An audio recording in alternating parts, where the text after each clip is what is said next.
চলো একটা combo box ready করে ফেলি। নমস্কার, আমি পাইল। আমার লোকেশন এসে পূর্ণিয়ার ব্যারাকপুর। কিনে দেওয়া নাম্বারে যে কোনো অর্ডার পারপাসে তোমরা হোয়াটসঅ্যাপ করতে পারো। বাইরে খুব বৃষ্টি হচ্ছে, তাই তার আওয়াজ আসতে পারে, একটু ম্যানেজ করে নিও। এর আগেও আমি কয়েকবার এই কম্বো বক্সটা বানিয়েছিলাম আর বক্স রেডি করাটাও দেখিয়েছিলাম, তো আজকে আবারও শেয়ার করছি।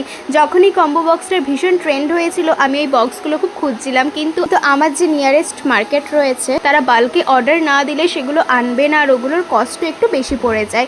অবশেষে আমি এরকমই একটা কাপকেক বক্স কিনে নিয়ে সেটাকেই কাটিং করে এরকম কম্বো বক্স মেক করে নিয়েছি। আর আজকের কেকটা অর্ডার ছিল কোনো এক ডক্টরের জন্য, আর দিদি চেয়েছিলেন যে ক্রিম ওয়ার্কের উপরেই করতে, ফন্ডেন্ট যতটা ইউজ না করা যায়।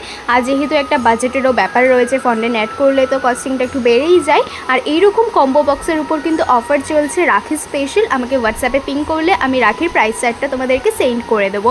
তো আজকে এই সমস্ত কাজটাই আমি ক্রিমের উপরেই করার চেষ্টা করেছি, শুধু মেডিসিন কটা আমি ফন্ডেন্টের অ্যাড করেছি। আমি ভীষণ রকমভাবে নিজের কাছ থেকে খুদ বার করি প্রত্যেক দিন কাজ করার পরে, যে এটা এখানে ভালো হয়নি, এটা আরেকটু বেটার করা উচিত ছিল। সেদিনকে বেশ প্রেশার ছিল, তাড়াহুড়োতেই করা। এই ক্রিম কাজগুলো করতে একটু সময় লাগে, যেমন স্টেটোটার ফিনিশিংটা আমার কাছে আরেকটু বেটার হতো মনে হয়েছে। সো এই ছিল ওভারঅল কম্বোটার লুক। সবাই ভালো থেকো, রাধে রাধে, টাটা।